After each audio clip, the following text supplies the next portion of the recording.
You know, it's December here in Michigan. It's snowing outside. 'Tis the season of charity, some would say. I'm not going to be very charitable with Smokey Saint.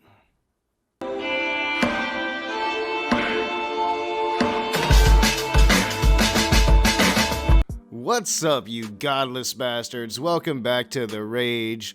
I am the Raging Atheist, and once again, we're going to be looking at this Smokey Saint stream where he's doubling and tripling down on saying horrible things about people in my private life that he can't possibly know anything about. Horrible insinuations, and we're going to get right to it. The proudest moment of his life was when he happened to, trick is maybe an opportune double entendre word, trick some street walking whore into accepting his rancid genitalia and getting knocked up and giving him a kid that, thank God, wasn't addicted to whatever narcotic his mother, her mother most likely was.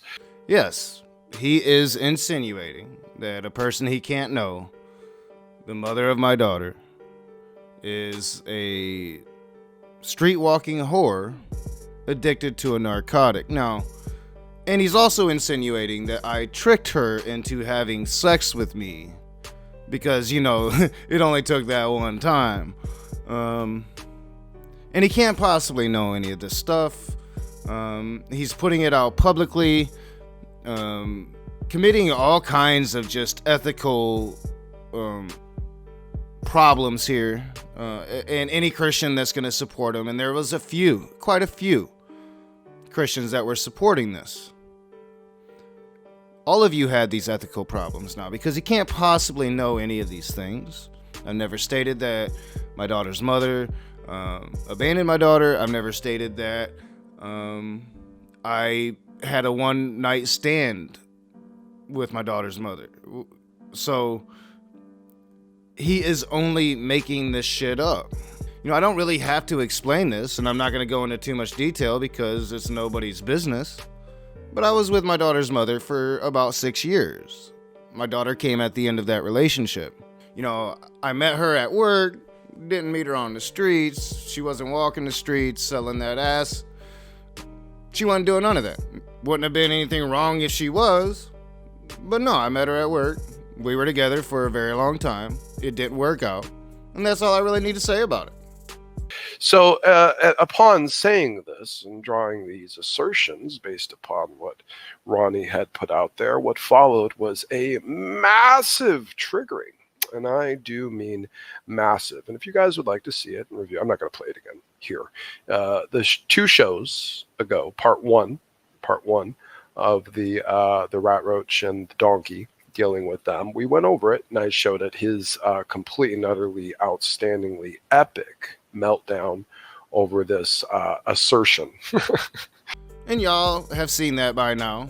I'm going to make sure to put that out before any of these videos. Made like 4 of these videos today. You're going to see what he calls a meltdown. Now, I call it justified rage. Because, I mean, you've crossed a line here. And I'm going to call you on your bullshit. And you don't get nice rage anymore. You get my unadulterated, outright rage. And it's justified rage. Because you're talking about people that you don't even know. I could have a ton of issues with my daughter's mother. And you would still be unjustified for this baseless attack on her. And now what we have, ladies and gentlemen, because his shame is so great and his failure is so massive on this, he has receded. He is pulled away like the coward little cockroach we have pegged him for now that the lights have been sufficiently shined on him, and he feels this monumentous shame of his circumstances and inability to defend it and explain it away. He's crawled back into his sewer pipe and the protection of his echo chamber with these other sycophantic God haters so that they can sit there and whine and complain about the actions of Christians in the church and the like. I haven't withdrew anywhere. I've always live streamed on my channel. I've had open rooms since before you even considered doing YouTube. With Drew Ware, I go into Christian rooms all the time. I just don't go into yours because what's the point anymore?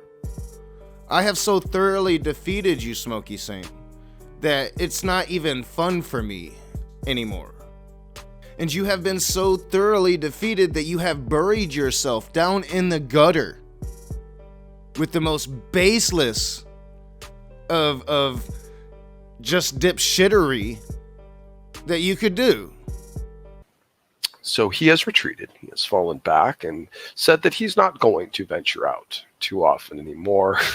And let's face it, maybe rightfully so, considering the fact this recent branch out caused him to get squashed like the bug he is. Now, no, I never said that. I never said I wasn't going to go out, branch out. I like going out into Christian rooms. I have a lot of fun with it. Just went into Praise's room the other night. Just went into CJ's room. Little pissed at CJ right now. But, you know, I've never said that I wasn't going to talk to Christians anymore. That's what I do. What the fuck are you talking about? I'm just not talking to you anymore because you don't matter. something happened, and it happened as I anticipated. He's embarrassed by this and certainly cowardly, spinelessly pulling away as I have buried him and running back to his room for validation and ego stroking. Yes. Yes, but the failure sits there. And so what happened is that in passing, he decided to, how should I put this, attempt to address this or explain it away. And in doing so, I think a fairly masterful job of validating several of my points. And I have that here. I'm not embarrassed by it, not running away from it. No, none of that. I've always been an open book about myself, my life, what I believe, what I stand for. Not running away from any of it. You are just making shit up. And he's about to present his evidence, which is not evidence. It's me talking about this situation. So, this series will continue. As always, I'm your boy Nakasuchi. This is The Rage. I am the Raging Atheist. If you like the videos, hit the thumbs up. Subscribe, share me on your social media, comment in the comments section below. Hit that bell so you're notified every time I put out a new video or every time we're going live. And as always, I'll see you soon.